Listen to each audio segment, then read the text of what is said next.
శ్రీవారి ఆలయంలో 10 రోజుల పాటు వైకుంఠ ద్వార దర్శనం కల్పిస్తామని టీటీడీ ఈవో ధర్మారెడ్డి తెలిపారు. డిసెంబర్ 23 నుండి జనవరి 1 వరకు వైకుంఠ ద్వారాలు దర్శనాలు ఉంటాయన్నారు.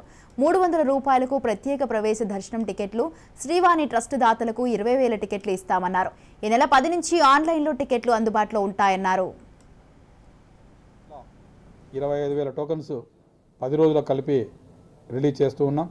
శ్రీవాణి ట్రస్ట్ డోనార్స్కు ఎవరైతే డొనేషన్ కడతారో వారికి ప్రతిరోజు 2,000 టోకన్స్ అంటే టోటల్ 10 డేస్ కలిపి 20,000 దర్శన టోకన్స్ వాళ్ళకు కూడా ఇవ్వడం జరుగుతుంది. దీంట్లో ఒకటి క్లారిఫై చేస్తున్నాను. శ్రీవాణి ట్రస్ట్కు డొనేషన్ కట్టి దర్శనం చేసుకున్న వాళ్ళకు కూడా 300 రూపీస్ టికెట్ మాత్రమే ఇవ్వడం జరుగుతుంది. నాట్ విఐపి బ్రేక్ దర్శనం, ఓన్లీ 300 రూపీస్ దర్శనమే. అంటే మహాలఘు వరకు మాత్రమే వాళ్ళకు కూడా ఉంటుంది.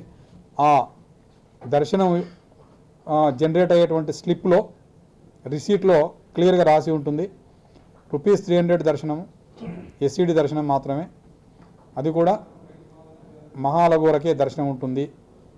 ఈ 10 రోజులు మెయిన్గా స్వామివారిని దర్శించుకున్న తర్వాత మెయిన్ వచ్చేసి వైకుంఠ ద్వార దర్శనం కాబట్టి వైకుంఠ ద్వార దర్శనం అందరికీ సమానంగా ఉంటుంది. కాబట్టి స్వామివారి దర్శనం మాత్రం మహాలఘు వరకు మాత్రమే పరిమితమని శ్రీవాణి ట్రస్ట్ డోనర్స్ కూడా ఆ స్లిప్లోనే జనరేట్ అవుతుంది. టికెట్ వాల్యూ కూడా 300 రూపీస్. తర్వాత ఎస్ఎస్డి టోకన్స్ ప్రతి సంవత్సరం లాగానే తిరుపతిలో 4,25,000 టోకన్స్ 10 రోజులకు కలిపి 9 సెంటర్స్లో ఇవ్వడం జరుగుతుంది.